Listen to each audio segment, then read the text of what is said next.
어머니한테는 형님만 자식이에요. 저는 자식도 아니죠.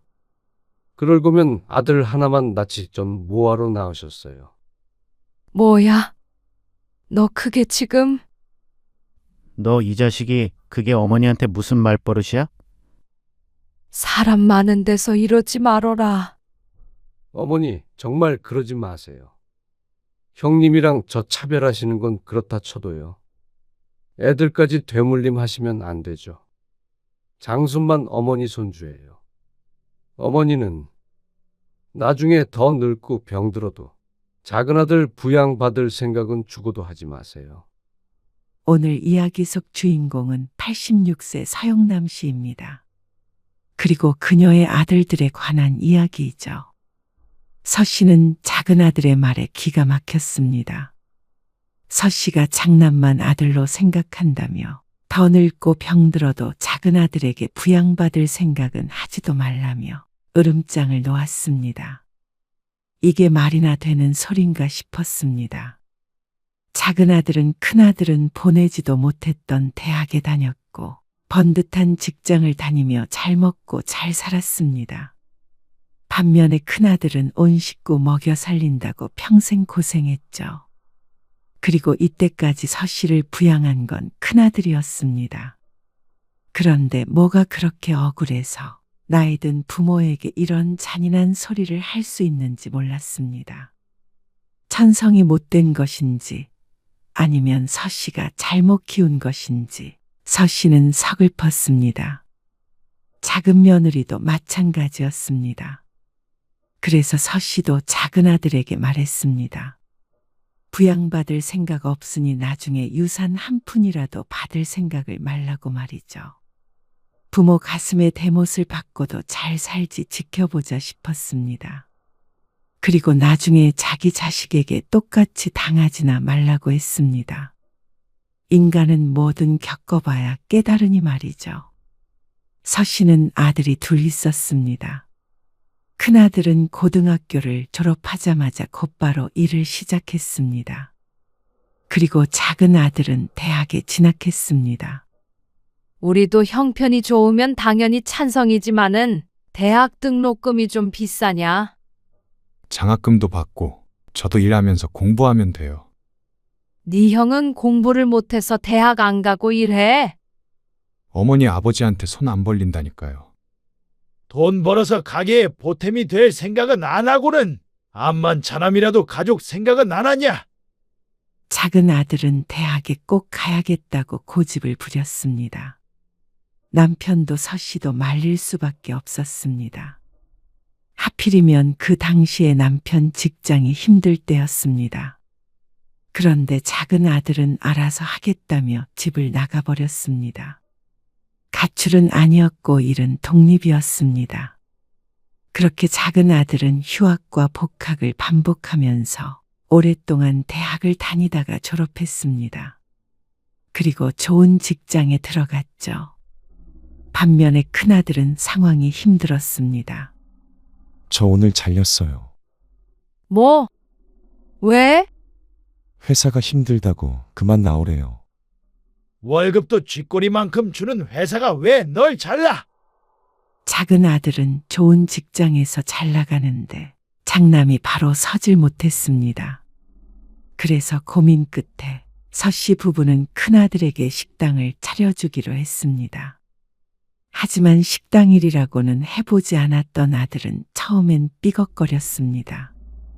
그래서 서 씨가 하던 일을 그만두고 아들의 식당에서 부엌 일을 도맡아 했습니다. 그러니까 식당은 그런대로 굴러갔습니다. 아들도 번듯한 가게가 생기니까 좀 더 성실하게 일할 수 있었습니다. 형한테 월급도 안 받고 일하시는 거예요? 그러던 어느 날 작은 아들이 명절에 찾아와 대화를 나누다가 물었습니다. 그동안 얼마라도 받고 일하는 줄 알았다며 서 씨를 나무랐습니다. 아니, 그건 아니죠. 아직 돈도 많이 못 버는데 나까지 월급 타가면 네 형은 어떻게 먹고 사냐? 그 정도로 장사가 안 되는 건 아니잖아요. 자리 좀 더 잡으면 그때 받으면 돼. 아니, 형. 형도 그러면 안 돼. 그러니까 큰아들도 기분이 좋지 않았는지 맞받아쳤고 두 형제가 감정이 상해 언성을 높이기 시작했습니다. 그만하지 못해. 그때 남편이 끼어들어 둘을 말렸습니다. 영철이 너는 형한테 그게 무슨 말버릇이야? 아니, 아버지. 제가 틀린 말 한 건 아니잖아요. 어머니 허리도 안 좋다고 그러시더니 걱정돼서 하는 소리예요. 할만하니까 도와주는 거잖아. 너도 시간 날 때마다 와서 네 형 식당 좀 도와. 장남이 잘 돼야지 너도 잘 되는 거야. 그걸 알아야지. 그러자 아버지에게도 말대꾸를 하려는 작은 아들의 손을 서 씨가 조용히 잡았습니다. 더 이상 서 씨의 일로 분란을 일으키는 걸 두고 볼 수 없었습니다. 영철아, 그만해. 작은 아들은 서 씨의 말을 듣고 입을 다물었습니다. 할 말이 많은 얼굴이었지만 더 이상 말대꾸를 하지 않았습니다. 저놈은 지 혼자 잘났지.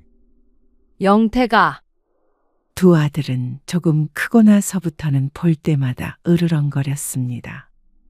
남자들이라 그런가 보다 대수롭지 않게 생각했는데 점점 더 시간이 지날수록 두 아들의 사이엔 깊은 골이 생긴 듯 했습니다. 큰아들이 먼저 결혼을 했습니다. 서씨 부부는 큰아들과 분가를 하게 되었습니다. 아들을 내보내는 게 아니라 서씨와 남편이 작은 집을 구해서 나오게 됐습니다.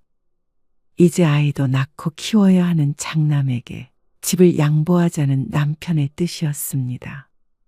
그래서 딱 둘이 살만한 크기의 아파트를 전세로 구했죠. 저 내년에 결혼하려고 해요. 그리고 1년 정도 뒤에 작은 아들도 곧 결혼을 하겠다며 찾아왔습니다. 그러면서 전세를 구하는데 조금 보태줄 수 있는지도 물었습니다. 하지만 긍정적인 대답을 돌려주지 못해 서 씨의 마음이 좋지 않았죠. 우리 사는 거 보고도 그런 말이 나오니. 작은 아들이 조금 원망스럽기도 했던 것 같았습니다. 형이 보수도 안 주고 엄마를 부려먹는다며 화내던 작은 아들이 결혼할 때는 손을 벌린다는 게 모순처럼 느껴졌습니다. 너도 형편 뻔히 알잖냐? 그런데 형님은 집도 주셨잖아요. 그건 상황이 그래서 그런 거고 말이야. 저는 많이 바라는 거 아니에요. 모아둔 돈에서 조금 부족한데 그것만 좀 보태주셨으면 해요. 서 씨는 작은 아들의 말에 한숨을 쉴 수밖에 없었습니다.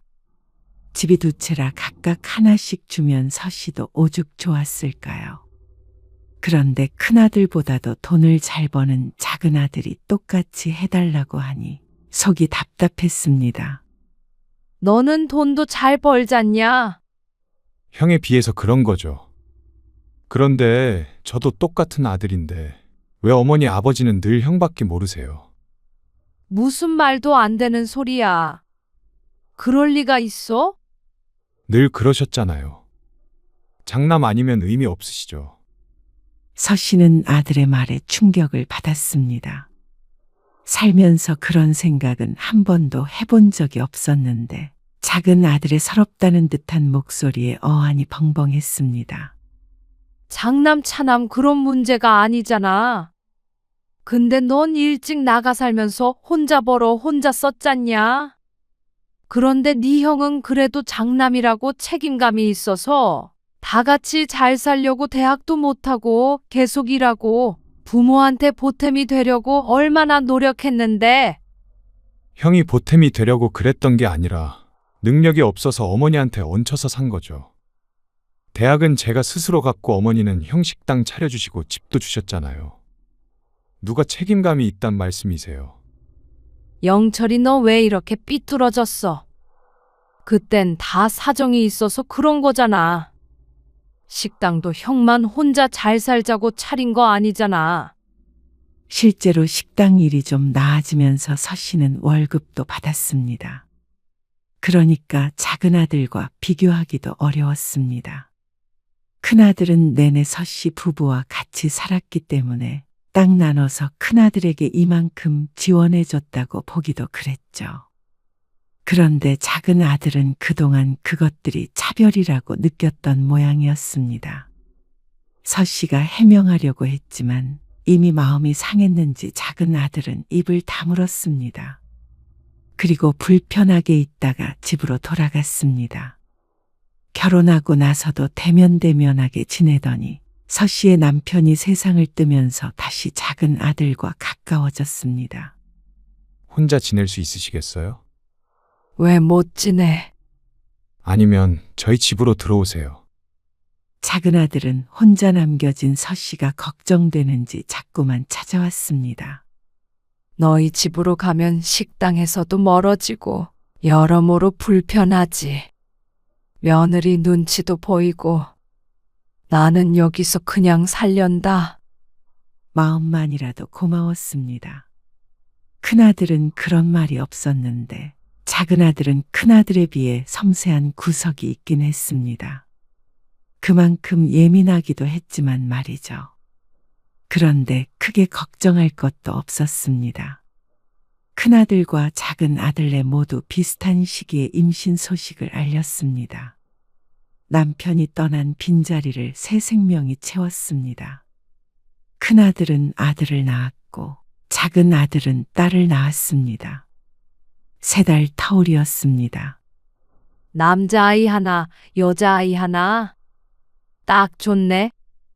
장남이 아들을 낳았으니 그것도 복이었고 서씨 팔자에는 없었던 딸을 차남이 낳았으니 그것 또한 기쁜 일이었습니다. 그리고 서씨는 무척 바빠졌습니다. 어머니, 낮 동안엔 식당 나오지 마시고 애기 좀 봐주세요. 진수 엄마는? 진수 엄마는 식당 일 봐야죠. 진수 엄마가 애 보는 게 낫지 않겠어? 어머니 식당 일 힘들다고 그러셨잖아요. 허리도 아픈데 집에서 편하게 진수 돌보세요. 애 재롱도 보고 좋죠. 사실 아이를 보는 게 허리에 더 나쁜 것 같았지만 큰아들에게 그렇게 말하진 않았습니다. 서씨도 자신의 손으로 장손을 돌보고 싶었습니다. 서씨는 이전보다 더 바쁜 나날을 보냈습니다. 왔다 갔다 하면서 며느리 몸조리도 해주었고 애가 조금 컸을 때는 서씨가 손자를 도맡아 돌봐야 했습니다. 그러던 어느 날이었습니다. 작은 아들이 전화를 해왔습니다. 잘 지냈니? 오랜만에 연락을 하는 것 같았습니다. 요새 바쁘세요? 그런데 아들의 목소리가 그다지 좋지 않았습니다. 바쁘긴 하지. 너희는 무슨 일 있니? 그게요. 혹시 낮에 잠깐씩 연서 좀 봐줄 수 있으세요? 연서? 연서 엄마 있잖아. 이제 복직해요. 근데 다이 돌봐줄 사람을 구하긴 했는데 그래도 2-3시간은 볼 사람이 또 있어야 할 것 같아서요. 이게 시간 맞추기가 힘드네요. 회사가 너무 늦게 끝나다 보니까. 마음은 굴뚝 같지만 이미 손자를 봐주고 있어서 손녀까지 돌봐줄 시간이 없었습니다. 그 이야기를 하자 아들이 말했습니다. 이제 진수는 어린이집 갈 때도 됐잖아요. 손자가 3달 앞서 태어났기 때문에 손녀딸보다는 크긴 했습니다. 하지만 아직 어린데 어린이집에 보낼 생각은 없었습니다. 아니면 저희 퇴근하기 전에 2시간 정도만 부탁드리면 안 될까요? 장모님도 가까이 안 계시니까 부탁드릴 사람이 없어요. 내가 어떻게 둘을 같이 보니? 진수만 보는 것도 골병 들겠다. 1년 동안 진수 봐주셨으면 저희 연서도 조금 봐주시면 안 되는 거예요? 그래도 어떻게 그러냐. 진수는 어떡하고? 형수님은 꼭 식당에 있어야 하는 건 아니잖아요. 직원도 있고요. 아이고 그건 안 돼. 진수 안 그래도 몸도 약한데? 내가 안 봐주면 애 탈난다. 서씨의 말에 작은 아들은 할 말을 잃어버린 듯 말이 없었습니다.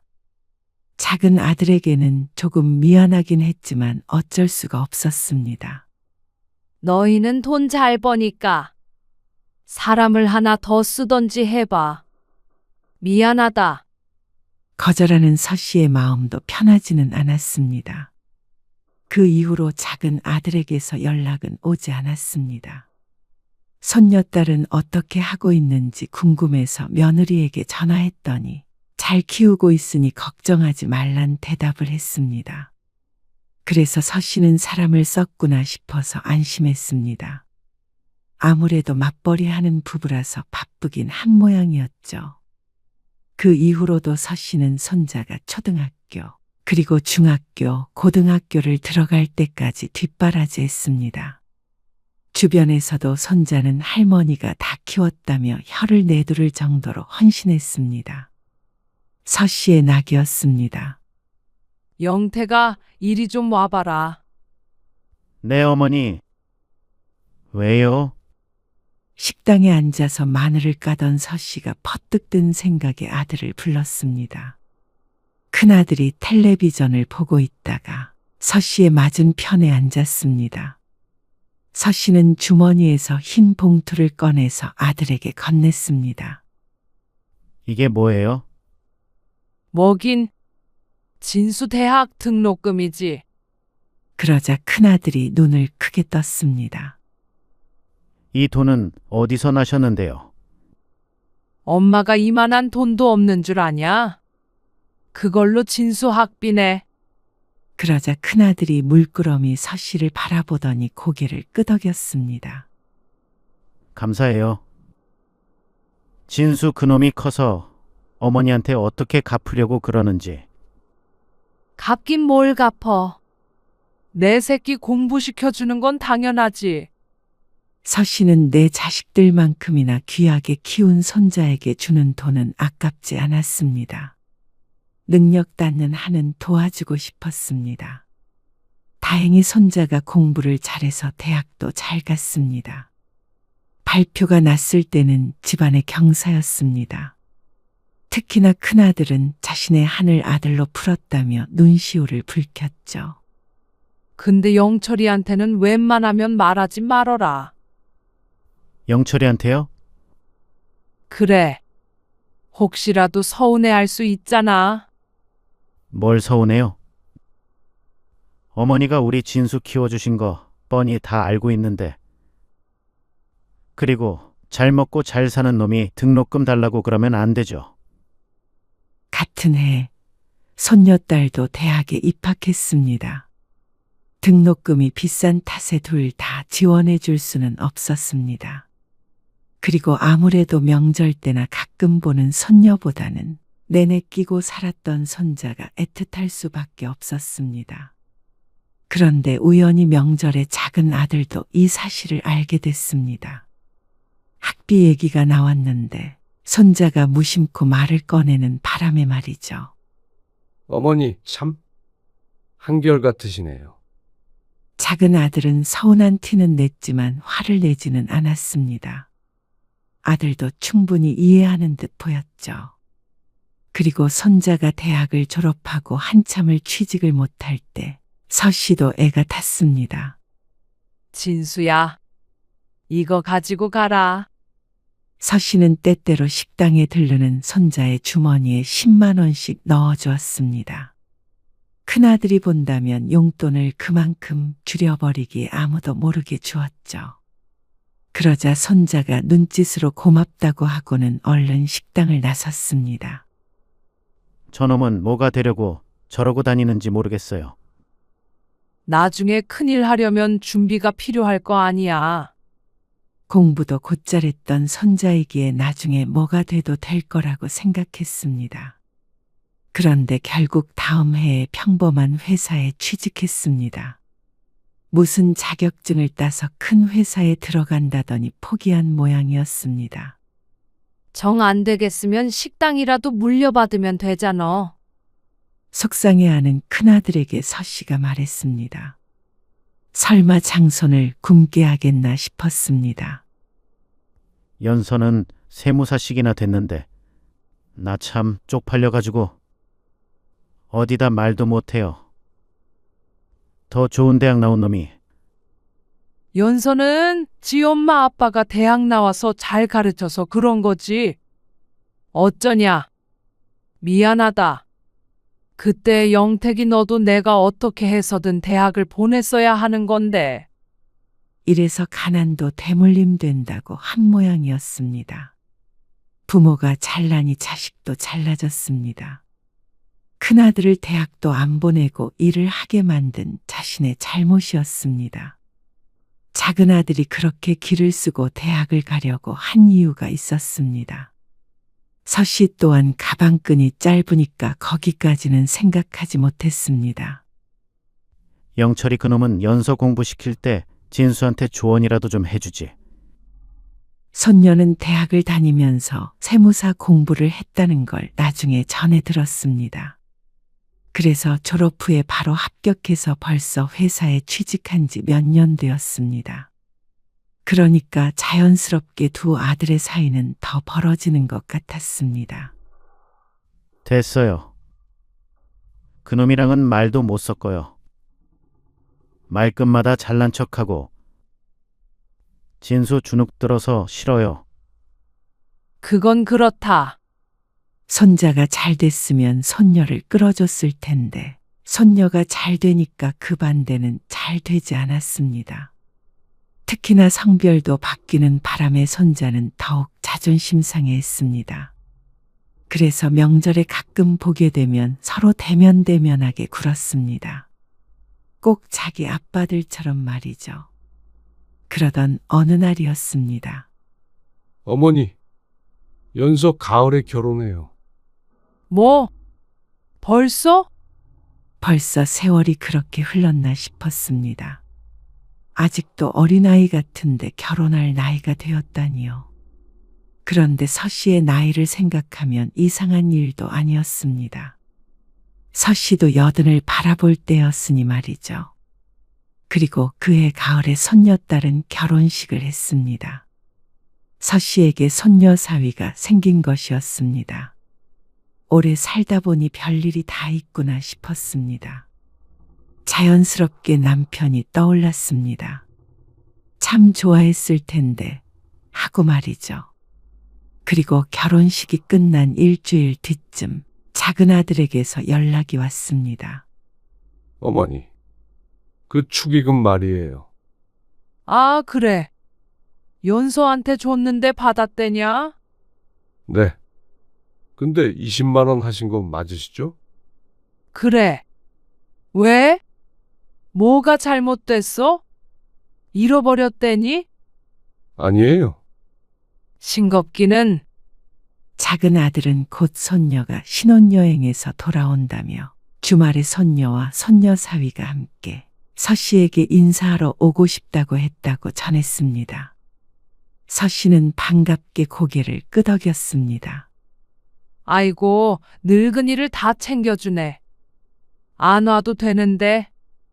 따로 인사드린 적은 없잖아요. 토요일 저녁에 간다고 하니까 시간 비워두세요. 뭐 차릴 필요 없고요. 연서랑 같이 외식하세요. 알겠죠? 알았다. 그런데 막상 주말이 다가오자 약속을 취소할 수밖에 없었습니다. 손자 때문이었습니다. 할머니, 나 토요일에 갈게. 토요일에 연서 오기로 했어. 연서 신랑이랑. 나도 토요일밖에 시간이 없는데. 연서는 나중에 오라고 해. 중요하게 할 말 있단 말이야. 아이고, 바로 내일인데? 사실 내년에 나도 결혼하려고 해. 할머니, 그래서 소개시켜 주려고 했지. 어머나, 정말이야? 서씨는 크게 놀랐습니다. 이런 겹경사가 다 있나 싶었습니다. 아이고, 그러면 와야지. 연서는 다음에 오라고 할게. 이미 결혼식장에서 한 번 봤으니까 굳이 급하게 인사를 받을 필요는 없다고 생각했습니다. 그래서 약속을 미루고 다음 날 손자와 예비 손자 며느리를 만났죠. 그리고 그 이후로 손녀 사위를 따로 보진 못했습니다. 금방 까먹어 버렸습니다. 다음 해 손자가 결혼할 때는 서씨는 눈물을 흘렸습니다. 아들 결혼할 때도 울지 않았는데 어쩐지 손자가 결혼하니까 서글프기도 하고 기특하기도 하고 말로 표현할 수 없는 감정이 들었죠. 그리고 서 씨는 꽁꽁 숨겨뒀던 돈을 꺼내 손자에게 주었습니다. 어머니, 무슨 진수한테 5천만 원이나 주셨어요? 결혼식이 끝나고 큰아들이 조용히 다가와 서 씨에게 물었습니다. 통장으로 입금했는데 그걸 제 아빠에게 말을 한 모양이었습니다. 우리 장손 결혼하는데 할머니가 돼서 이 정도는 해줘야 하지 않겠냐?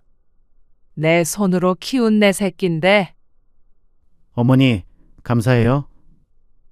그런데 바로 근처에 있었던 것인지 그 이야기를 들은 작은 아들이 크게 화를 냈습니다. 어머니 정말 너무하신 거 아니에요? 아들이 이렇게 언성을 높인 건 처음인 듯 했습니다. 서 씨는 무척 당황스러웠습니다. 뭐 때문에 화가 난지 몰랐습니다. 연서 결혼할 때는 꼴랑 20만 원 주시더니 5천만 원이요? 어떻게 그러실 수가 있어요? 돈 때문인 것 같았습니다. 서 씨는 주위를 두리번거렸습니다. 혹시나 누군가 보고 있을까봐 무서웠습니다.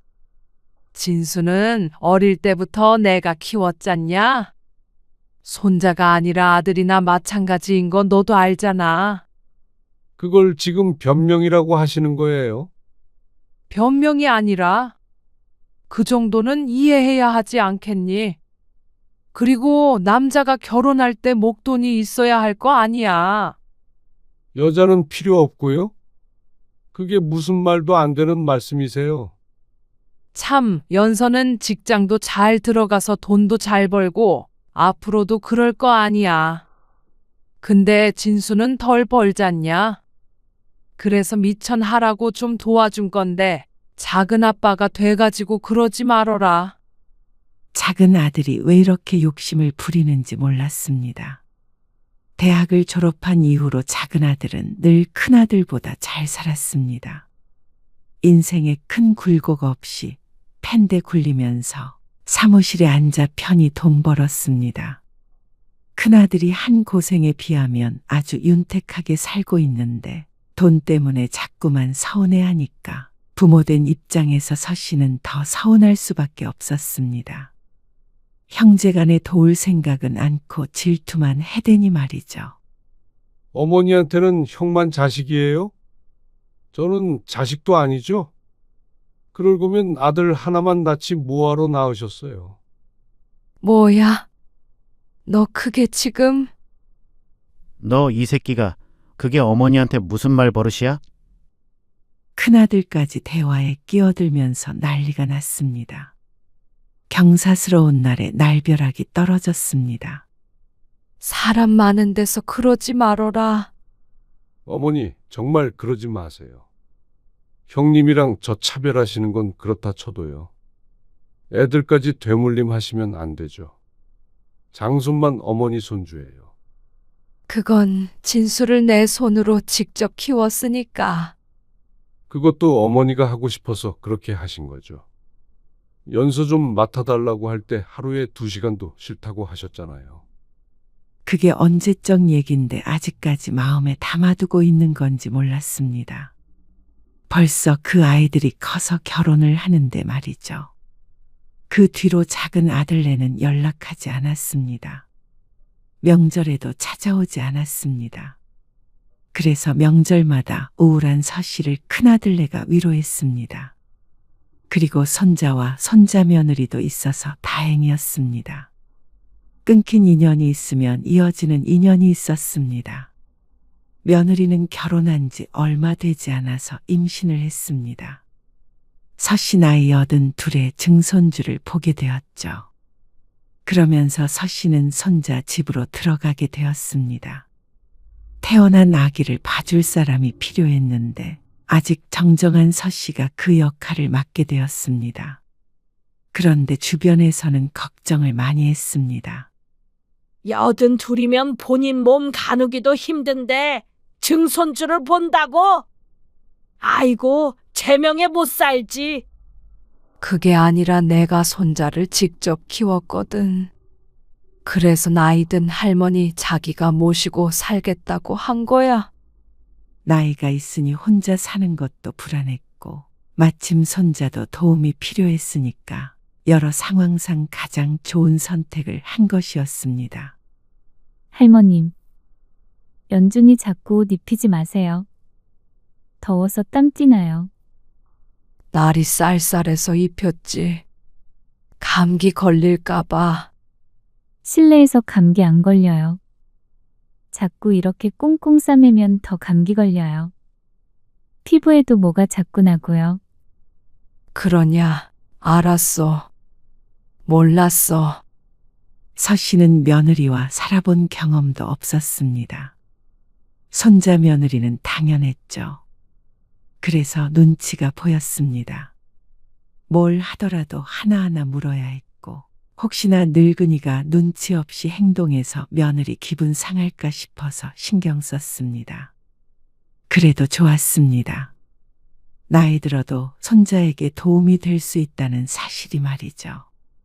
그러다가 서 씨의 건강이 안 좋아져서 며칠 입원을 하게 되었습니다. 손자는 내 돌볼 사람이 사라지니 비상사태였습니다. 하지만 서 씨도 힘든 시간을 보냈습니다.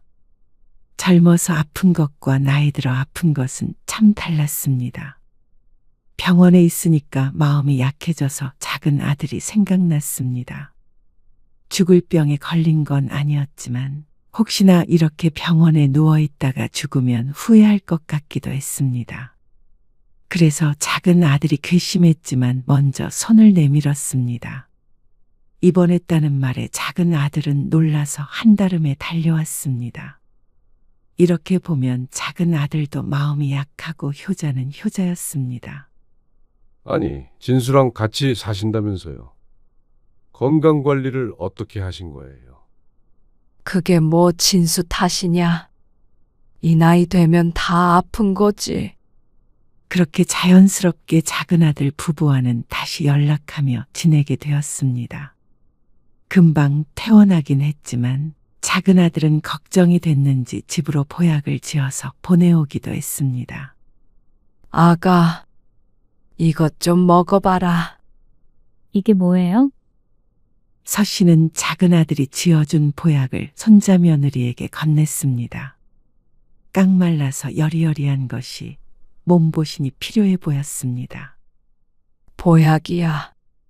비싼 거라고 하니까 네가 먹어라. 아, 저는 못 먹겠어요. 냄새 때문에. 그러지 말고 먹어봐. 할머니, 먹기 싫대잖아. 요새 누가 보약을 먹어? 할머니 드세요. 진수 너라도 먹어. 그러면 아깝잖아. 안 드실 거면 버리세요. 그 말에 하는 수 없이 서 씨가 먹었습니다. 좋다고 한 게 진짜였는지 정말로 기운이 나는 것 같았습니다. 그러던 어느 주말이었습니다. 손자와 손자 며느리 모두 집에 있었고 큰 며느리도 집에 와 있었습니다. 요즘 금값이 엄청 올랐다네요. 금 가지고 있는 사람들 다 부자 된대요. 그래? 며느리가 텔레비전을 보며 하는 말에 서 씨는 솔깃해서 방으로 들어갔습니다. 오래된 서랍장을 열자 그 안에는 묵직한 금목걸이가 나왔습니다. 옛날에 남편이 살아있을 적에 큰맘 먹고 선물해줬던 유일한 장신구였습니다. 무겁기도 하고 누가 훔쳐갈까봐 무서워서 한 번도 안 차고 다녔는데 금값이 그렇게 올랐다면 이것도 꽤나 나가겠다 싶었습니다. 그래서 그걸 가방에다가 넣고 집을 나섰습니다. 금은방에 가서 시세라도 물어볼 생각이었습니다. 그런데 금은방에 도착하자 가방 안에 목걸이가 없었습니다. 아이고, 이게 무슨 일이야. 내가 분명히 여기에 넣어서 왔는데. 잠깐만 기다려주세요. 네. 천천히 찾으세요. 하지만 아무리 뒤져도 목걸이 비슷한 것도 나오지 않았습니다. 서 씨는 혼이 빠진 듯 했습니다. 순금 10돈짜리였습니다. 언뜻 계산해 보아도 너무나도 큰 돈이었습니다. 어디다 떨어뜨리신 거 아니에요? 버스를 타고 나오기는 했는데 짐작도 가지 않았습니다. 잠깐씩 가방을 열어보긴 했는데 그때 흘린 건지 어쩐 건지 기억나지 않았습니다. 서씨는 버스에도 문의해보고 했지만 결국엔 찾지 못했습니다. 찾을 수 있을 리가 없었습니다. 어딘가에 떨어뜨렸다면 누군가 가져갔을 테니 말이죠. 서씨는 그날 이후로 식음을 전폐했습니다. 목걸이만 생각하면 앓는 소리만 나왔습니다. 아, 도대체 왜 그러시는 건데요? 하루 종일 식사도 안 하시고요. 손자의 연락을 받았는지 큰아들이 찾아와서 다그쳤습니다. 그래서 어쩔 수 없이 입을 열었습니다. 그러자 아들도 골치가 아픈 듯 머리를 감싸쥐었습니다. 아니, 그러게. 그거를 왜 가지고 나가셨어요? 세상에 그게 얼만데 그걸 잃어버리세요? 정신이 있는 거예요, 없는 거예요? 아들의 호통에 눈을 질끈 감았습니다. 스스로에게 하루 종일 되뇌었던 말이었습니다. 아들도 화가 나서 집으로 돌아갔습니다. 손자도 한심한 듯 쳐다보는 것 같고 세상 사람들 모두가 서씨를 탓하는 것 같았습니다. 어쩌자고 그걸 가지고 나갔는지 서씨도 후회가 됐습니다. 얼마나 하는지 확인해 볼 생각이었는데 소매치기라도 당했는지 아니면 정말로 흘렸는지. 하지만 그게 중요한 게 아니었죠. 순금 10돈을 잃어버렸다는 사실이 서씨를 알아눕게 했습니다. 어머니, 잃어버린 걸 어떻게 해요? 그렇다고 그렇게 계속 식사도 제대로 안 하시고 계실 거예요. 작은 아들에게도 소식이 갔는지 전화를 해서 걱정했습니다. 하지만 서씨는 차라리 이대로 콱 죽어버렸으면 싶었습니다. 목걸이 하나도 간수 못하고 노망난 늙은이는 죽어야지. 이제 갈 때가 됐나 보다. 무슨 말씀을 그렇게 하세요? 그까짓 목걸이 없어졌다고 사람이 왜 죽어요? 그게 그냥 목걸이가 아니야. 네 아버지가 사준 거고 10돈짜리라고. 10돈이든 20돈이든. 그러고 계신다고 목걸이가 돌아오냐고요. 걱정해주는 건 고마웠지만 달갑지 않았습니다. 남은 가슴 아파 죽겠는데 그깟 목걸이라고 하는 것도 마음에 들지 않았습니다. 그래서 작은 아들의 전화는 받지 않았습니다. 그런데 사흘쯤 뒤에 작은 아들이 찾아왔습니다. 네가 여긴 어쩐 일이야? 일어나 보세요. 뭐 좀 가지고 왔으니까. 그게 뭐야? 아들이 주머니에서 뭔가를 꺼냈습니다. 상자를 열어보니까 웬 목걸이가 들어있었습니다. 색깔이 누리끼리한 것이 순금이었죠. 10돈짜리예요. 서씨의 눈이 커졌습니다. 연수 엄마가 어머니 그러고 계신 거 알고 예물이랑 뭐랑 폐물들 다 팔아서 만든 거예요. 놀라운 말이었습니다. 작은 며느리가 어째서 이런 걸 주는지 영문을 몰랐습니다. 따지고 보면 서씨가 그동안 작은 며느리에게 해준 것도 없는데 말이죠. 이거 받고 기운 차리시래요. 그러다가 진짜 쓰러지세요. 그 말에 서씨는 눈물이 흘렀습니다. 이러니 저러니 해도 작은 아들 내외에 심성이 곱긴 했습니다. 아이고, 내가 이걸 받아도 될지 모르겠다. 얼른 받으시고 일어나서 식사하세요. 불퉁하게 말한 아들은 일하러 가봐야 한다며 나갔습니다. 서씨는 보약을 먹었을 때보다도 기운이 펄펄 나는 것 같았습니다. 할머니, 그건 들고 나가지 마요. 아이고, 그걸 말이라고 해. 서씨는 목걸이를 소중하게 보관했습니다. 그리고 한 달쯤 뒤 순금이 멋있긴 하네요. 차고 다니긴 좀 그래. 무겁기도 하고. 너처럼 젊은 애들은 이런 거 잘 안 하고 다니지. 그래도 하나 있으면 좋긴 하겠어요. 그래?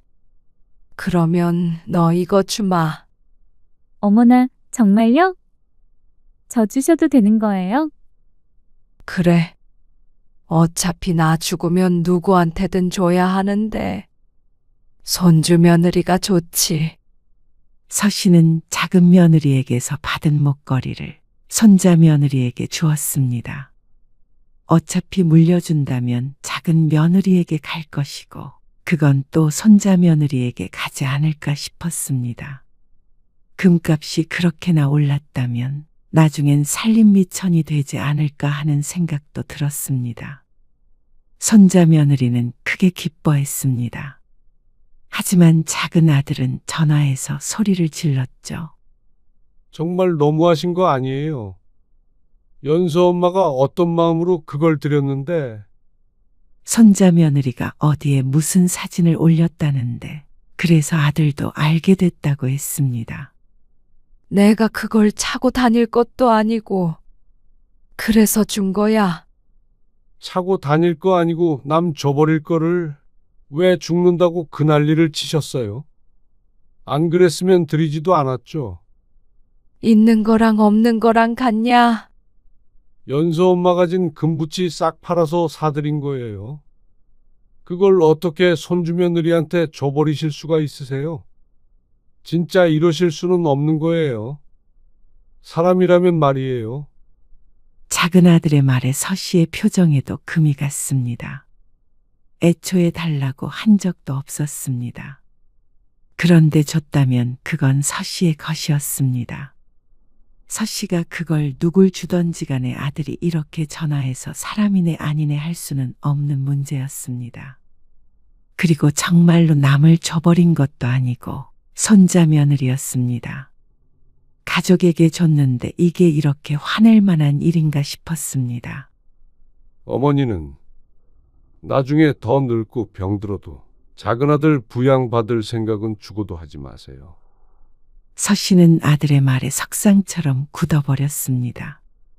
작은 아들에게 들었던 말 중에서 가장 독한 말이었습니다. 그리고 이내 화가 났습니다. 부양받을 생각 없다. 대신 너도 나 죽으면 유산 한 푼 받을 생각 마. 그렇게 할게요. 영철아. 서씨가 아들의 이름을 불렀지만 전화는 끊어진 상태였습니다. 마음이 불편해서 다시 전화를 걸었지만 받지 않았습니다. 작은 며느리에게도 전화를 했는데 마찬가지였습니다. 고작 목걸이 때문에 연을 끊기라도 하겠다는 것인지 조금만 서운한 게 있으면 연락부터 끊어버리는 작은 아들이 괘씸했고 섭섭한 마음도 들었습니다. 서씨도 그런 아들에게 지쳤습니다. 나이든 엄마를 들었다 놨다 하는 아들에게 더 이상 서씨도 끌려다니고 싶지 않았습니다. 그렇게 1년은 넘게 아들과 전혀 연락도 안 하고 살았습니다. 그리고 증손주는 그 사이에 조금 컸죠. 명절에 큰아들네가 소자의 집으로 왔습니다. 작은 아들네는 없었지만 아쉽지 않았습니다. 증손주의 재롱을 보는 나날이 행복했죠. 그런데 명절 전날 늦은 밤, 서씨는 우연히 아들과 며느리의 대화를 듣게 되었습니다. 어머니, 요양원에 모시려고. 잘 생각했어요. 언제까지 애들 보고 모시게 할 수는 없잖아요. 애들도 힘들다고 하소연해. 그래도 마음에 걸리긴 한다. 치매에 걸리신 것도 아니고. 꼭 치매에 걸려야만 가나? 어머님 연세를 생각해요. 이제 곧 90돼. 따로 집 구해드릴 수도 없는 연세야. 알지? 자꾸 깜빡깜빡 하시는 것도 있잖아. 어린애도 있는데 진수도 불안해하고. 여러모로 어머님도 전문적인 돌봄을 받는 게 좋잖아요. 당신이 먼저 그랬잖아. 알어. 요양원에 모셔야지. 지금까지 모신 것도 힘들었지. 서 씨는 두 사람의 대화를 듣고 주저앉을 뻔했습니다. 손자와 손자 며느리가 서 씨와 함께 사는 것이 힘든 줄 알았다면 같이 살지 않았을 것이었습니다. 그런데 그런 상황에서 자신들이 데리고 사는 게 아니라 요양원에 보내겠다는 선택을 한 큰아들 내외 충격적일 수밖에 없었습니다. 서 씨는 평생을 아들과 손자만을 바라보며 살았습니다. 그런데 정신도 멀쩡한 서 씨를 이렇게 보낼 생각을 몰래 하고 있었다니 꿈에도 몰랐습니다. 언제 실행에 옮길지는 모르겠지만 두려웠습니다. 이 나이에 요양원에 들어간다면 다시 나올 생각은 말아야 했습니다. 그런데 인생의 마지막을 그렇게 보내고 싶지 않았습니다. 차라리 치매에 걸렸으면 했습니다. 그렇다면 아무것도 모르고 갔을 텐데 말이죠. 서 씨는 두려움에 떨었습니다. 큰아들이 연락이 오면 어깨가 번쩍 튀었습니다. 그래서 이렇게 살 순 없겠다 싶었습니다. 영태가, 나는 이제 혼자 살고 싶다. 아, 혼자요? 왜요? 갑자기. 서 씨는 어느 날 아들의 식당으로 찾아가 말했습니다. 애기 보는 것도 이제 힘에 부치고 남은 여생 혼자서 조용히 살고 싶어. 어떻게 혼자 사세요? 위험해요. 위험하긴. 원래도 혼자 살았는데 뭘. 정신 멀쩡한데 왜 못 살아. 그러자 아들이 뜨끔한 표정을 지었습니다. 서 씨는 아무것도 모른 척 아들에게 말했습니다. 그냥 작은 방이라도 좋으니까 하나만 얻어줘. 너희랑 가까울 필요도 없고 친구들 만나고 취미생활도 하고 그렇게 혼자 말년을 보내려고 그래. 그러자 아들이 며느리와 눈을 마주쳤습니다. 이렇게까지 말하는데 요양원에 보낸다면 자식이 아니라 악마가 아닐까 속으로 생각했습니다. 다행히도 큰아들은 악마는 아닌 모양이었습니다. 금방 방 하나를 얻어주었습니다. 그렇게 서 씨는 손자의 집에서 나오게 되었습니다. 그런데 막막하기도 했습니다. 무작정 나오긴 했지만 서 씨도 본인이 몇 살인지 알았습니다. 이제는 슬슬 자식의 도움이 필요할 나이였죠. 모든 걸 자식과 손자에게 줘버리니 가진 것도 많지 않았습니다. 큰아들에게 기댈 수밖에 없는데 자꾸 손을 벌리면 혹시 몰랐습니다. 귀찮아서 요양원에 보내버릴지도요. 서 씨는 매일 밤 누워서 눈물을 흘렸습니다. 지나온 세월들이 야속했습니다. 큰아들에게 모든 걸 바쳤지만 말년이 참 비참하다고 생각됐습니다. 자식이 없는 사람처럼 작은 방에 누워서 혼자 눈물을 훔치는 삶이라니. 얼마 전까지만 하더라도 증손주 재롱을 보며 넓고 밝은 집에서 시끌시끌 살았는데 말이죠. 가만 보면 큰아들은 그랬습니다. 늘 서 씨에게서 가져가기만 했습니다. 평생을 그랬습니다. 손자도 마찬가지였습니다. 남들에겐 큰아들이 나를 모시고 산다고 말했지만 사실 서 씨가 큰아들 삶을 지탱해 주었습니다. 그걸 버림받은 뒤에야 알게 되었죠. 자연스럽게 작은 아들이 떠올랐습니다. 서 씨가 뭐 하나 제대로 해준 것도 없지만 스스로 잘 살았고 부모에게 베풀 줄도 아는 아들이었습니다. 작은 아들은 늘 큰아들과 자신을 차별한다고 했습니다. 서 씨는 말도 안 된다고 생각했지만 이제와 돌이켜 생각해보면 작은 아들 말이 맞았습니다. 뭐든 큰아들이 우선이었습니다. 그 당시에는 상황이 그랬고 늘 변명거리가 있었지만 지금은 생각도 나지 않았습니다. 못해준 것만 생각났죠. 서 씨는 어느 날 작은 아들네 집을 찾았습니다. 전화는 받지 않아 어쩔 수가 없었습니다. 문 앞에 서서 심호흡을 하고 초인종을 눌렀습니다. 그러자 작은 아들이 아닌 손녀딸이 나왔습니다. 할머니. 연서구나. 손녀의 품 안에는 작은 아이가 안겨 있었습니다. 어쩐지 눈물이 날 것 같았습니다. 손녀의 뒤로 작은 아들이 얼굴을 보였습니다. 그런데 반가워 보이는 기색은 없었습니다. 오히려 그 반대였습니다. 여긴 왜 오셨어요? 그게 말이야. 엄마가 진수네 집에서 나오게 됐는데 그래서 혼자 살아. 그래가지고. 횡설수설하는 서 씨의 말을 끊고 작은 아들이 차갑게 대꾸했습니다. 그건 형님한테 들어서 알고 있어요. 근데 왜 찾아오셨냐고 물었어요. 말문이 턱 막히는 기분이었습니다. 서 씨의 사정을 알고 있었다면 왜 온 것인지도 알 텐데 굳이 묻는 이유는 분명했습니다. 보고 싶어서 왔지. 제가 말씀드렸죠. 작은 아들 부양받을 생각은 꿈에도 하지 마시라고요. 그런 게 아니라고 그냥 얼굴만 보러 온 것이라고 말하고 싶었지만 입이 떨어지질 않았습니다. 사실이 아니었습니다. 내심 작은 아들이 자신을 딱하게 여겨서 다시 전처럼 지내자고 해주길 바라고 온 것이었습니다. 이만 돌아가세요. 코앞에서 문이 닫혔습니다. 안쪽에서 대화를 나누는 목소리가 희미하게 들렸지만 이내 멀어졌습니다. 서 씨는 혼자 남겨져 천천히 뒤를 돌았습니다.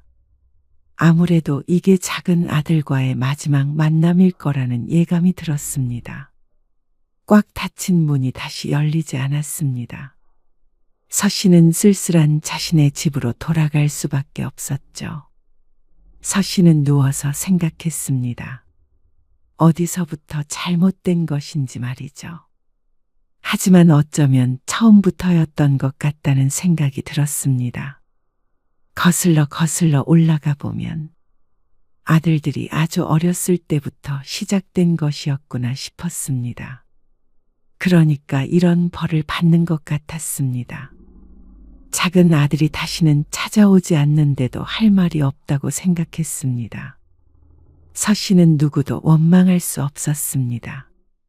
결국 자신의 말년을 이렇게 만든 것은 어리석은 서 씨 본인이었으니 말이죠.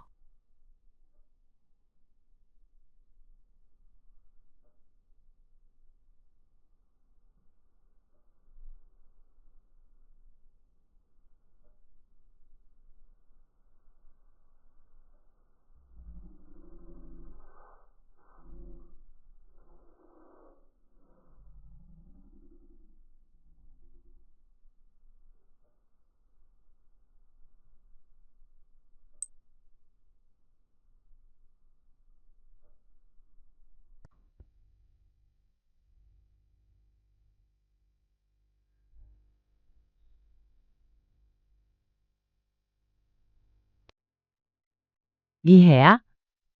이것만 좀 같이 치워주고 주호랑 같이 집에 가. 여기 일하는 사람들 있잖아요. 근데 일손이 부족해 보이니까 좀 도와주면 좋지. 저는 못하겠어요. 치우고 싶지 않아요. 뭐라고? 저도 여기 손님으로 온 거잖아요. 근데 왜 일을 시키세요? 가족이잖아. 좀 도와줄 수도 있지. 며느리가 어떻게 가족인가요? 며느리는 손님이죠. 주호 씨도 저희 친정에서 일 안 해요. 그러니까 저도 하고 싶지 않아요. 어머님도 손님은 손님으로 대접해 주세요. 여기까지 온 것도 마지못해 온 거예요. 그런데 솔직히 제가 와야 하는 이유도 모르겠고요. 오늘 이야기 속 주인공은 58세 이승희 씨입니다. 그리고 그녀의 아들과 며느리에 관한 이야기이죠. 이 씨는 아들이 결혼하고 100년 손님이 생겼습니다. 사위가 아닌 며느리를 일컫는 말이었습니다. 오히려 사위가 더 가족 같았고 며느리는 한없이 불편하고 부담스러운 존재였습니다. 자신의 입으로 며느리는 가족이 아니라고, 손님 대접을 하라는 사람을 어떻게 대해야 할지 몰랐습니다. 그리고 여러 사건들을 겪은 후에 비로소 깨달았습니다. 손님 대접을 원하는 사람은 손님처럼 대하면 된다는 사실을 말이죠. 결국엔 며느리는 내 딸이 될 수 없었습니다. 아들의 배우자라고 나와 가족이 되지 않는다는 걸 받아들여야 했습니다. 그렇게 생각하니까 오히려 편했습니다. 며느리 말대로 손님 대접만 해주면 쉬웠습니다. 여러모로 말이죠. 그러니까 울고불고 매달리며 미안하다는 아들과 며느리. 하지만 한 번 손님은 영원한 손님이었죠. 이 씨는 아들 하나 그리고 딸도 하나 있었습니다. 아들과 딸은 연년생으로 멀지 않은 곳에 살고 있었습니다. 비슷한 시기에 결혼도 했죠. 이 씨는 부엌에서 분주하게 왔다 갔다 했습니다. 아들이 결혼하고 처음 맞이하는 명절이었습니다. 결혼한 지 한 달 정도 됐을 때로 기억했습니다. 갈비찜 했어? 했지? 밥 거의 차렸는데. 애들 다 왔대요? 다 왔대. 이제 밥상 놓으면 될 것 같은데. 내가 숟가락 놓을게. 그리고 남편이 말을 마치기가 무섭게 초인종 소리가 들렸습니다. 이 씨는 앞치마에 젖은 손을 닦으며 서둘러 거실로 나갔습니다. 남편이 문을 열어주자 아들과 며느리가 들어왔습니다. 왔니? 안녕하세요. 잘 지내셨어요? 그래? 어서 들어와. 춥지? 엄청 춥네요. 날이 추워 안 그래도 보일러를 강하게 틀어놓은 상태였습니다. 며느리의 볼이 발그레하길래 이 씨가 며느리의 손을 붙잡았습니다. 아이고, 손이 차다. 그러자 어색했는지 며느리가 슬그머니 손을 뺐습니다. 잠깐 민망하긴 했지만 이 씨는 신경 쓰지 않고 아들 며느리를 식탁으로 안내했습니다. 어떻게 시간을 딱 맞췄다. 네. 차가 별로 안 막혔어요. 명절 당일 아침이었습니다. 멀지 않은 거리에 사는데 명절이라고 굳이 하루 자고 가는 것도 이상한 것 같아서 당일에 아침밥을 같이 먹기로 했습니다. 그래서 그런지 차가 덜 막히는 것 같기도 했죠. 떡국도 있으니까 많이들 먹어. 아침부터 이렇게 차리셨어요. 네 엄마 새벽 5시에 일어났다. 그래도 아들 며느리가 명절에 처음으로 방문하는 건데 신경을 쓰긴 했습니다. 아들과 함께 그동안 어떻게 지냈는지 이야기하면서 밥을 먹었습니다. 분위기는 나쁘지 않았고 며느리는 간간히 웃었습니다. 전부터 생각했지만 말수가 적고 참 차분한 성격이었습니다. 성경이 이모 알지? 얘기 들어보니까 이번 설에 여행 갔다고 하더라. 아, 그래요? 해외 여행 갔다던데? 뉴스 보니까 명절에 여행 다니는 집 정말 많더라. 아무래도 그렇겠죠. 옛날이랑 다르니까. 우리도 추석부터는 이렇게 집에서 밥 먹는 거 말고 가까운 데라도 좀 바람 쐬러 다녀올까? 여행 가자고요? 너희도 처가에 가야 하니까 여행까지는 좀 부담스럽잖아. 1박 안 해도 그냥 근처에 경치 좋은 곳이라도 갔다 오는 게 어떤가 해서. 연휴 첫날에 가면 되지 않을까? 어차피 차례도 안 지내는데 한 끼를 먹더라도 나가서 뭐라도 같이 하면서 먹으면 좋지 않을까 싶었습니다. 그래서인지 자신도 모르게 목소리가 다소 들뜬 것 같았습니다. 그러자 아들이 며느리를 쳐다봤습니다. 미혜야, 어때? 아, 네. 좋아요. 며느리의 대답에 이 씨는 웃었습니다. 연휴 첫날에 갔다가 오면 다음 날에 사돈댁 가기도 편할 거 아니야? 네. 그렇게 해요. 좋은 생각이네. 남편도 고개를 끄덕였죠. 그런데 추석이 다가오자 마음이 바뀌었는지 아들에게서 연락이 왔습니다. 차라리 명절에는 각자 시간을 보내는 거 어때요? 응? 그게 무슨 말이야? 엄마 말대로 어차피 차례도 안 지내니까 저희도 연휴에 좀 쉬고 싶었어요. 아, 그래? 네. 괜찮으세요? 두 분이서 오붓한 시간 보내세요. 이 씨는 당황했지만 일단은 알았다고 했습니다. 아침에 잠깐 만나서 밥 한 끼 먹고 헤어지느니 시간을 좀 더 알차게 보내기 위해서 같이 놀러 가자고 꺼낸 말이었는데 아들은 그럴 거면 차라리 아예 안 오겠다고 했습니다. 이야기 흐름이 어떻게 그렇게 되는지 모르겠지만 어쨌거나 아들 며느리가 그게 더 좋다면 굳이 말릴 생각은 들지 않았습니다. 당황스러웠던 거지 괘씸하다거나 서운한 마음은 많지 않았습니다.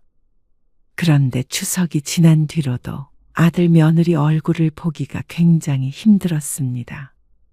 이 씨가 딸과는 자주 만나는 편이지만 어쩐지 딸만큼 아들을 만나긴 어려웠습니다.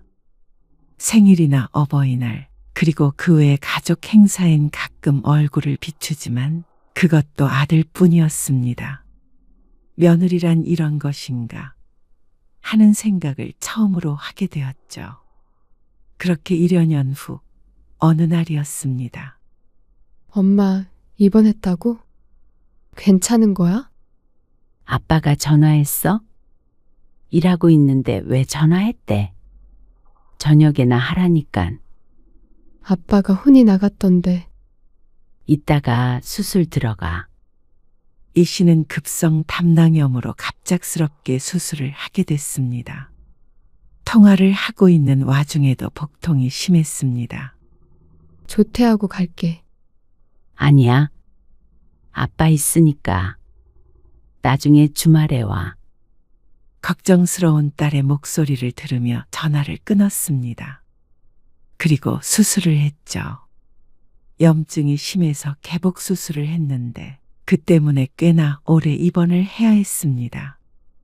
수술 후에 회복실에 있다가 병실로 올라가는데 그때 잠깐 남편과 딸을 볼 수 있었습니다. 마치 기운이 남아있고 통증이 있어서 대화는 나누지 못했는데 딸이 한달음에 달려왔다는 건 알 수 있었죠. 그리고 다음 날에도 딸이 회사에 안 갔는지 옆을 지켰습니다. 엄마, 괜찮아? 나 정말 깜짝 놀랐잖아. 그러게. 엄마도 놀랐다. 예. 이 씨 부부에게도 갑작스러운 일이었습니다. 그래도 수술도 잘 됐고 더 큰 병이 아니라 다행이라고 생각했습니다. 딸이 하루 회사를 쉬어서 남편이 출근을 할 수 있었습니다. 회사 일을 정리하고 짧게 휴가를 낼 계획이었죠. 오빠는 언제 온대? 글쎄, 모르겠네. 아빠랑 연락하지 않았을까? 그리고 오후 늦게 딸이 돌아갔고 퇴근한 남편이 왔습니다. 주원에는 바빠서 주말에 온대. 그래요. 바쁘겠지. 병원 들렸다가 가려면 출근도 신경 쓰이고. 그런데 토요일이 되었을 때 아들은 며느리 없이 혼자서 왔습니다. 좀 괜찮으세요? 그래? 괜찮아. 근데 넌 왜 혼자 왔어? 옆에 있던 남편이 의아해하며 물었습니다. 그러자 아들은 난감하다는 듯이 뒤통수를 만지며 대꾸했습니다. 미애는 좀 바빠서요. 못 왔어요. 주말인데 바빠? 그러네요. 아, 이것 좀 드세요. 아들이 들고 있던 과일 봉지를 내밀며 말했습니다. 내일도 못 온대. 아이고, 바쁘대잖아요. 이 씨는 캐묻는 남편을 말렸습니다. 오게 생기면 어련히 오지 않겠나 싶었습니다. 바쁘다는 사람을 억지로 병문안 오게끔 하고 싶지는 않았습니다. 대신 문자 메시지는 왔습니다. 수술 잘 끝났다고 들었어요. 쾌차하시길 바랄게요. 언뜻 보면 직장 동료에게 온 메시지 같기도 했습니다. 하지만 살갑지 않은 며느리의 성격을 아는지라 그저 고맙다는 답장만 했을 뿐이었습니다. 일요일에는 딸이 사위와 함께 찾아왔습니다. 바쁜데 뭐하러 왔어? 에이, 그래도 장모님이 수술하셨는데 안 와볼 수 있나요? 사위가 걱정스럽게 말했습니다. 그 뒤로도 딸은 몇 번 더 왔습니다. 사위는 다음 주말엔 출장을 가는 바람에 못 샀지만 전화로 몸은 괜찮느냐며 살뜰하게 챙겼죠. 그리고 며느리는 열흘이 넘는 기간 동안 한 번도 오지 않았습니다. 아들도 바쁘다며 전화만 가끔씩 할 뿐이었습니다. 미애는 안 올 거래? 글쎄, 별다른 말이 없네. 그러자 남편이 인상을 썼습니다. 주호 그놈도 그때 오고 한 번도 안 왔잖아. 아무리 바빠도 말이야. 지 엄마가 아픈데 이렇게 무심해. 이 씨는 남편의 말에 쓰게 웃었습니다. 하지만 퇴원하기 전에 한 번은 와서 얼굴을 비출 거라는 기대는 있었습니다. 일주일 정도는 더 있을 것 같으니 그 안에는 오지 않을까 싶었습니다. 하다못해 지방에 사는 시동생도 왔다 갔는데 며느리가 설마 안 올까 하는 생각을 속으로만 했습니다. 왠지 겉으로 티를 내면 나쁜 시어머니처럼 보일까봐 그랬던 것 같기도 했습니다. 그리고 퇴원하기 바로 전날 딸이 퇴근 후에 잠시 들렸습니다. 바쁜데 자꾸 오니? 어차피 집에 가는 길인데 뭘? 딸은 옆에 앉아서 이런 저런 얘기를 했습니다. 그러다가 이 씨도 슬그머니 속마음을 털어놨죠. 근데 미애는 한 번도 안 왔어. 정말? 연락도 없었어? 딸도 조금 놀란 눈치였습니다. 수술하고 다음 날에 문자 한 통 오긴 했는데 그 뒤로는 연락도 없네. 오빠는 왔다 갔다고 하지 않았어? 한 번. 그때도 혼자 왔잖아. 아, 그래? 그래서 서운하긴 하네. 명절에 안 와도 이해했는데 아무리 그래도 수술해서 입원해 있는데도 한 번도 안 올 줄은 몰랐어. 시간은 충분히 길었습니다. 개복 수술을 해서 회복하는데 오래 걸렸습니다. 죽을 병은 아니었지만 그래도 수술까지 했는데 이렇게 무심할 수가 있나 싶어 섭섭한 감정이 들었습니다. 사람이 아프면 마음이 더 약해져서 그런 것도 있었지만 일반 상식으로만 생각해 보아도 이게 정상 같지는 않았습니다. 속상해서 한숨을 쉬는 이 씨를 보며 딸도 옆에서 애구고 한숨을 쉬었습니다. 나도 며느리지만 조금 너무하긴 했다. 그렇지? 그런데 딸이 그런 이 씨의 손등을 토닥거리며 말을 이었습니다. 엄마, 그래도 시부모랑 친정부모는 다르잖아. 그건 그렇지. 나도 엄마니까 이렇게 자주 왔지. 시어머니였으면 한두 번 오지 않았을까. 딸의 말이 틀린 건 아니었습니다. 이 씨라도 그랬을 것 같긴 했습니다. 그래도 한두 번은 오긴 온다는 소리잖아. 이 씨가 볼멘 소리를 하자 딸이 어깨를 으쓱했습니다. 며느리한테 너무 기대하지 말아요. 대신 천만다행으로 엄마는 나 같은 딸이 있잖아. 그 말에 이 씨는 웃음이 났습니다. 역시나 딸의 말이 맞았습니다. 며느리는 딸과는 달랐습니다. 기대를 해보았자 실망하는 건 이 씨였습니다. 애초에 며느리와 가까이 지내려다가 번번이 실패해왔습니다. 며느리는 이 씨와 자신 사이에 보이지 않는 선을 그려놓은 것 같았습니다. 이 씨는 깨달음이 들었습니다. 며느리가 선을 긋는다면 시어머니라는 이유로 그 선을 넘으면 안 되겠구나 싶었습니다. 문자 메시지. 거기까지가 며느리가 생각하는 며느리의 도리인 듯 했습니다. 괜히 올 거라는 기대를 가지고 실망하고 괘씸해하고 아들 며느리는 이 씨의 생각을 들여다볼 수 없기에 아무것도 모를 텐데 이 씨 혼자서만 괴로웠던 참이었습니다. 이 씨를 괴롭히는 건 며느리가 아니라 스스로인 듯 했습니다. 그렇게 생각하자 머릿속이 오히려 맑아졌습니다. 병문안을 한 번도 안 온 며느리에게 아예 서운한 마음이 들지 않는다고 하면 거짓말이겠지만 마음을 비우려고 노력했습니다. 좋은 시어머니가 되기 위해서는 아니었고 이런 번뇌에 빠지지 않기 위해서였습니다. 딸의 말처럼 다행스럽게도 날 챙겨줄 딸이 있는데 괜한 곳에 힘 뺄 이유가 없었죠. 퇴원 후에도 며느리에게 연락은 오지 않았습니다. 퇴원 날의 아들도 오지 않았습니다. 며느리와의 거리가 사실상 아들과의 거리와 비슷했습니다.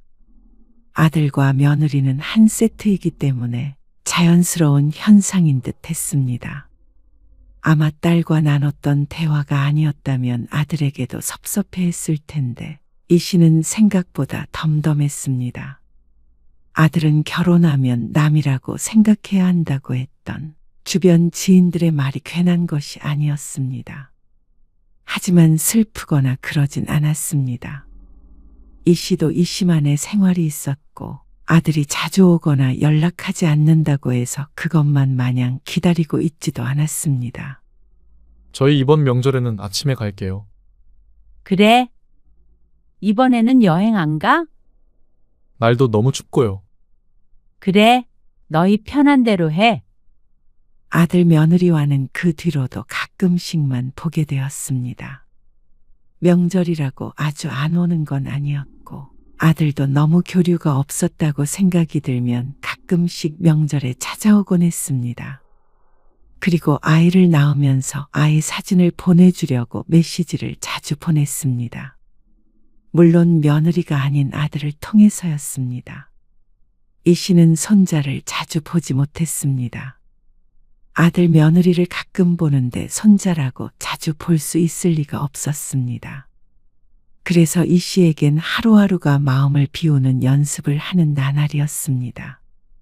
사람인지라 서운함을 느낄 때도 많았는데 그럴 때마다 되뇌었습니다. 아들은 내 자식이지만 며느리는 내 자식이 아니다. 그러니까 시부모를 안 보고 싶다면 안 볼 권리가 있다. 슬픈 다짐이었지만 이 씨가 어떻게 할 수 있는 부분이 아니었습니다. 대신에 편한 건 있었습니다. 아이고, 허리 아파 죽겠어. 허리가 왜? 병원서 침 맞아. 아니, 낮에 우리 손주 봐주잖아. 그래가지고 병원에서 침 맞을 시간도 없어. 친구의 말에 다들 혀를 찼습니다. 사실 나도 손목이 시큰시큰해. 아, 손녀딸 봐준다고 했지? 안 봐줄 수 있나? 회사 다니느라 바쁜데. 나도 그렇지 뭐. 안 봐주면 사람 써야 하는데 요새 그것도 엄청 비싸고 구하기도 힘들대잖아. 들어보면 다들 상황이 비슷한 것 같았습니다. 그러니까 다들 이 씨를 부러워했습니다. 처음부터 안 봐주겠다고 거절을 했어야 했는데 한번 봐주다가 안 된다고 할 수는 없잖아. 손주 안 보고 취미생활하는 사람들 보면 부러워. 사실 이 씨가 거절을 한 게 아니라 애초에 맡기질 않았습니다. 아무래도 친정엄마가 봐주니까 시엄마한테 맡길 일이 없지. 나는 며느리한테 맨날 전화와 애 좀 맡아달라고. 그런 걸 보면 며느리가 선을 긋는 게 꼭 나쁜 것만은 아니었습니다. 긍정적으로 생각하면 말이죠. 그러던 어느 날 이 씨의 시어머니가 돌아가셨습니다. 새벽에 부고 소식을 들었고 이 씨는 남편과 함께 아침 일찍 채비를 해서 장례식장으로 향했습니다. 할머니 돌아가셨어. 장례식장으로 와. 이 씨는 아들과 딸에게도 전화를 걸어서 소식을 알렸습니다. 병원에 오래 있다 돌아가셔서 다들 놀라지는 않았습니다. 그렇지만 다들 슬퍼했습니다. 어렸을 적에 3년 정도 친할머니와 산 적이 있어서 아들, 딸에게도 할머니에 대한 애착이 있었습니다. 그래서 아들, 딸도 곧바로 장례식장으로 오겠다고 했습니다. 마침 주말인 게 다행이라면 다행이었습니다. 물론 평일이었어도 왔겠지만 말이죠. 1시간 반을 달려서 장례식장에 도착했습니다. 시어머니와 같은 지역에 사는 친척들이 와 있었습니다. 아마 시간이 지나면 좀 더 오지 않을까 싶었습니다. 주영아, 여기야. 이씨 부부가 도착하고 1시간쯤 뒤에 딸과 사위가 도착했습니다. 이씨의 전화를 받고 바로 준비해서 온 것 같았습니다. 사위도 함께였습니다. 사위는 한두 번밖에 못 본 할머니였는데도 착잡한 표정이었습니다. 아마 딸이 벌써부터 울고 있어서인 듯 했습니다. 오빠는? 아직 안 왔어. 오고 있겠지? 이 씨는 팔을 걷어붙였습니다. 손님들이 많아지자 정신이 없었습니다. 남편도 그렇고 딸과 사위도 자리에서 일어났습니다. 니들은 앉아 있어. 사위가 일어나서 일을 하려고 하자 미안한 마음이 들었습니다. 아니에요. 사위는 입구 쪽에 서서 손님들에게 인사도 하고 자리 안내도 도왔습니다. 그렇게까지 안 해도 되는데 그 마음이 예뻤죠. 그런데 시간이 지나도 도무지 아들은 도착하질 않았습니다. 그때 전화벨이 울렸습니다. 주호야? 오고 있어? 아, 그게요? 혹시 미애 말고 저만 가도 돼요? 아들이 무슨 소리를 하나 싶었습니다. 왜? 무슨 일 있어? 아, 그건 아니고요. 굳이 미애까지 갈 필요가 있나 해서요. 이 씨의 표정이 굳어졌습니다. 아무리 그래도 그리 멀지도 않은데 장례식에는 와야 하지 않나 싶었습니다.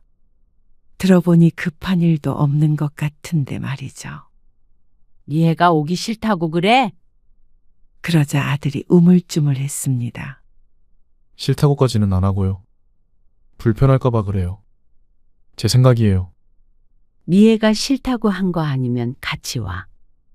그게, 네, 알겠어요. 전화를 끊고 나서도 유쾌한 기분은 아니었습니다. 아들이 자기 생각이라고 했지만 과연 그럴까 싶었습니다.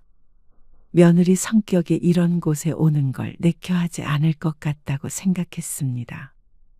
다른 친척의 장례식이거나 결혼식 같은 것이었다면 이 씨도 며느리가 굳이 오지 않아도 된다고 생각했습니다. 하지만 다른 사람도 아니고 아들의 친할머니 장례식이라면 그 정도는 참석하는 게 이치에 맞는 거 아닌가 싶었습니다. 이런 것까지도 친정이 아니기 때문에 어쩔 수 없는 일에 속하는 것인지는 잘 몰랐습니다. 하지만 적어도 이 씨의 상식에서는 이상했습니다. 그러고 나서도 한참 뒤에 아들과 며느리가 도착했습니다. 딸은 오빠가 오면 얼굴을 보고 가겠다고 기다렸죠. 그런데 며느리가 뚱한 표정으로 등장해서 기분이 좋지 않았습니다. 밥은 먹었어? 네. 오는 길에요. 안 주셔도 돼요. 오빠 왜 이제 와? 우리는 조금 있다가 가려고. 딸의 말에 아들이 대꾸했습니다. 언제? 나도 금방 갈 거야. 온 지 얼마나 됐다고 간다는 것인지 몰랐습니다. 그런데 친척들이 많아서 아들은 얼른 가지도 못했습니다. 딸은 모두에게 한 번씩 인사를 하고 장례식장을 떠났습니다. 애기는? 장모님한테 맡기고 왔어요. 그러느라 늦었다면서 겸연쩍은 미소를 지었습니다.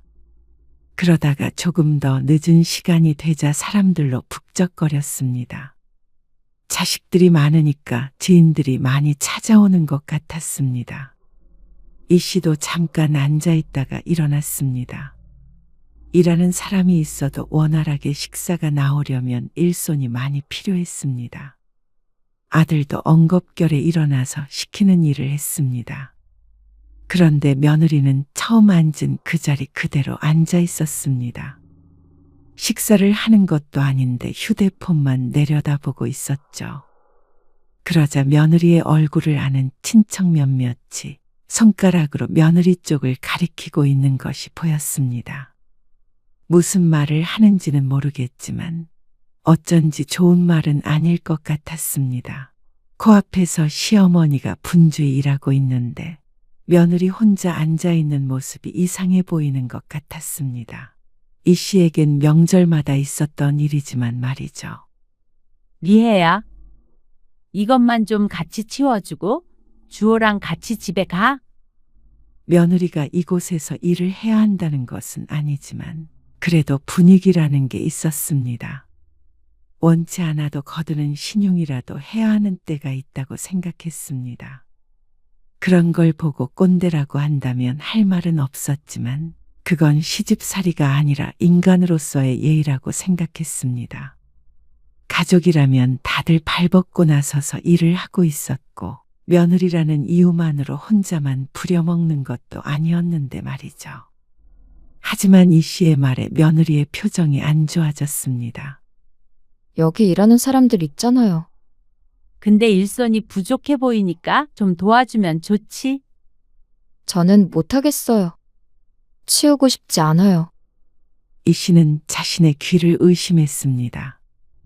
뭐라고? 저도 여기 손님으로 온 거잖아요. 근데 왜 일을 시키세요?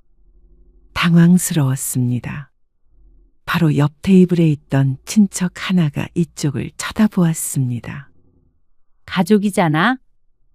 이 씨가 애써 웃는 얼굴로 말했습니다.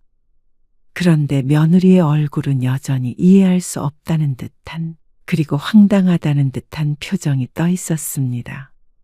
며느리가 어떻게 가족인가요? 이 씨가 아무런 대꾸도 하지 못하고 쳐다만 보자 며느리가 말을 이었습니다. 며느리는 손님이죠. 주호 씨도 저희 친정에서 일 안 해요. 그러니까 저도 하고 싶지 않아요. 어머님도 손님은 손님으로 대접해 주세요. 이 씨는 충격을 받았습니다. 며느리가 가족이 아니라 손님이라니. 처음 들어보는 말이었습니다.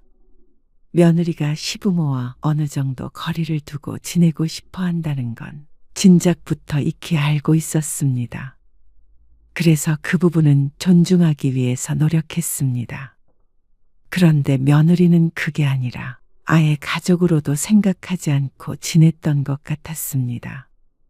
그러면 그동안의 며느리의 행동과 지금의 발언이 이해가 갔습니다. 하지만 그렇다고 해서 며느리의 말이 맞는다는 것은 아니었습니다. 여기까지 온 것도 주호 씨 보고 온 거예요. 그런데 솔직히 제가 와야 하는 이유도 모르겠고요. 주말에 장례식장에 불려온 게 그렇게도 마음에 안 들었는지 아니면 정말로 시집 식구들을 전부 남이라고 생각하는 것인지 이유가 어찌됐건 간에 중요해 보이지 않았습니다. 중요한 건 이렇게 많은 사람들이 있는 앞에서 말을 가려서 하지 못하고 있다는 사실이었습니다. 그렇게 생각하더라도 참았다가 나중에 따로 이야기를 해야 할 문제가 아닌가 싶었습니다. 상식이 있는 사람이라면 말이죠. 다들 수근거리는 게 느껴졌습니다. 당연했습니다. 살면서 며느리에게 이런 말을 들어본 시어머니는 이 씨밖에 없을 것 같았습니다. 속으로는 무슨 생각을 하든 입 밖으로 꺼내는 사람은 없을 테니 말이죠. 얼굴이 후끈거리는 것 같았습니다. 미애야, 엄마. 아들을 돌아보니 웃지도 울지도 못하는 표정이었습니다. 이제 저희 그만 가볼게요. 아들이 며느리의 팔을 잡아 끌었습니다. 며느리가 자리에서 일어났는데 뭐가 문제냐는 표정이었습니다. 요즘 젊은 며느리들 무섭네. 뭐라고 하는지 들었어? 이야, 대단하다. 주변에서 수군거리는 소리가 들렸습니다. 멀리 있는 사람들은 잘 못 들었겠지만 근처에 있는 사람들은 누구나 들었을 것이었습니다. 나가서 얘기하자. 이 씨는 아들 며느리를 데리고 복도로 나왔습니다.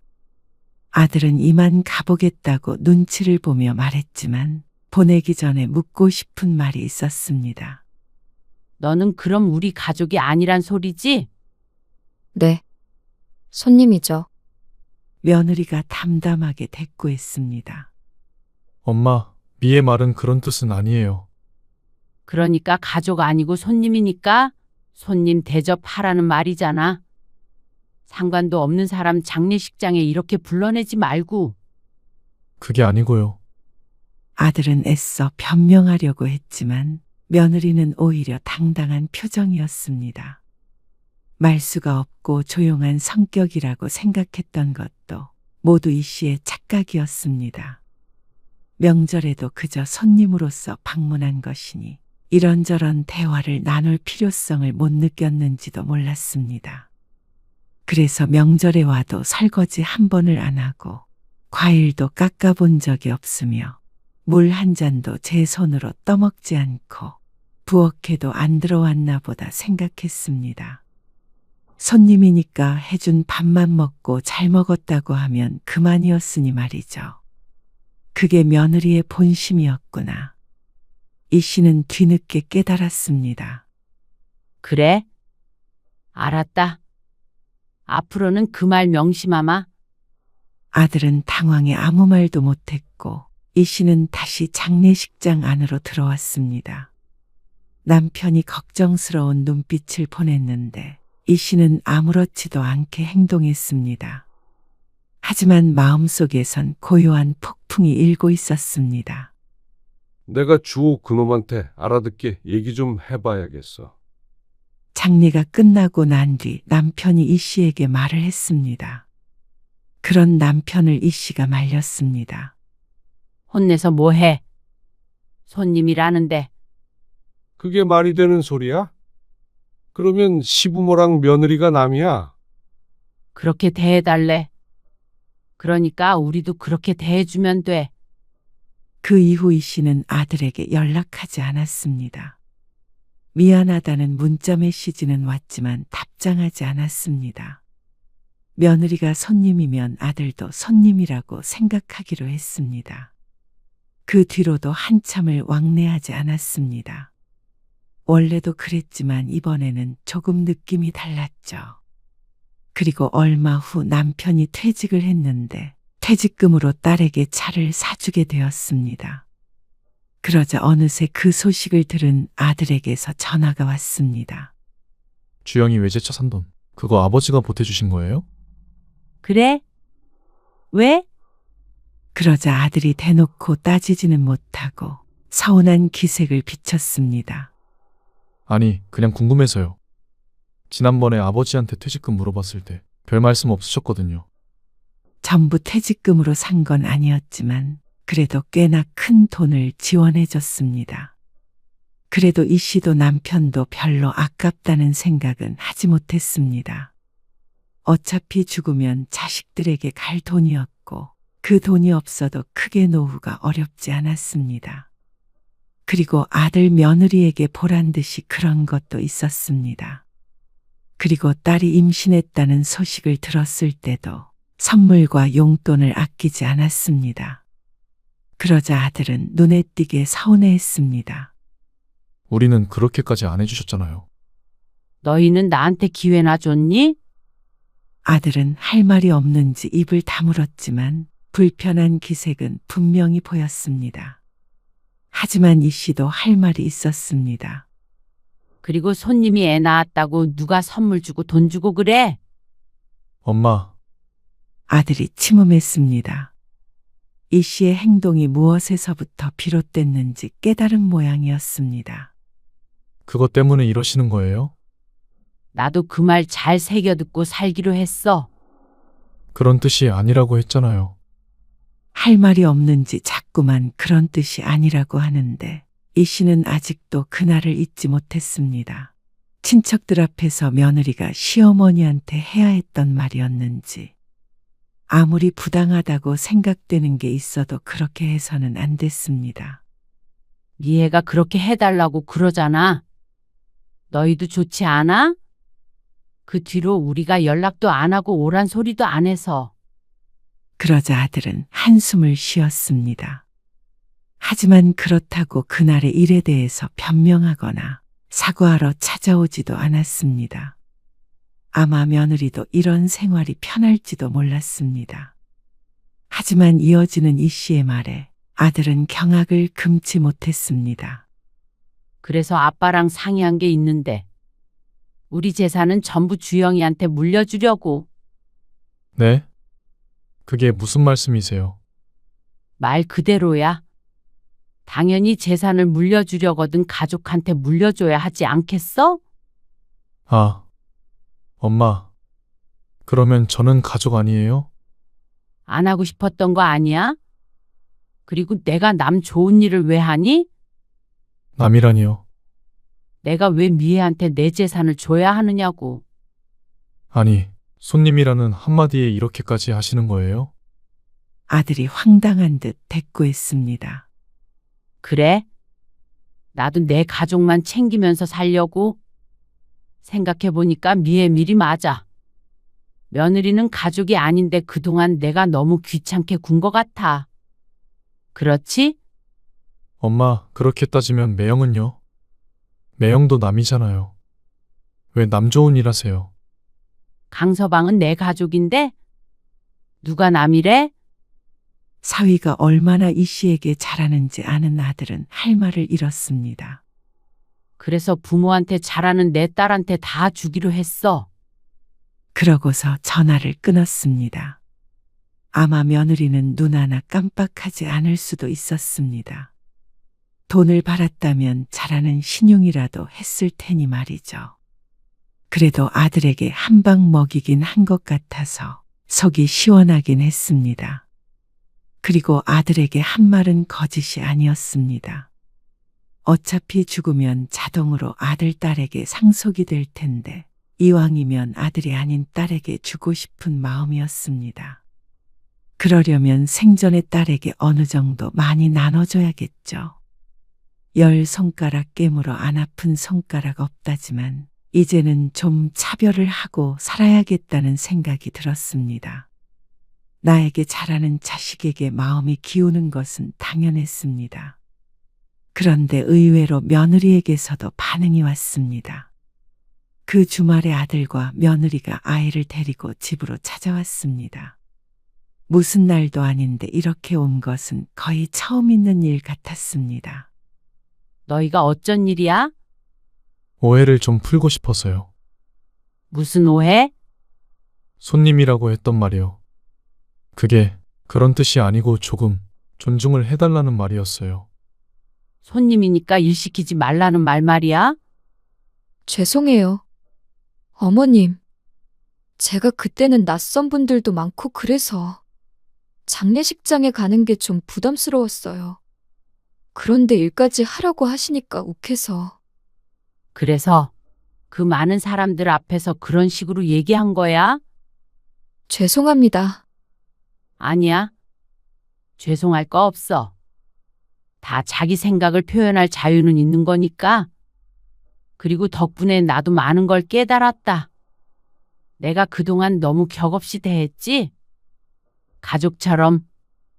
아니요, 가족 맞죠.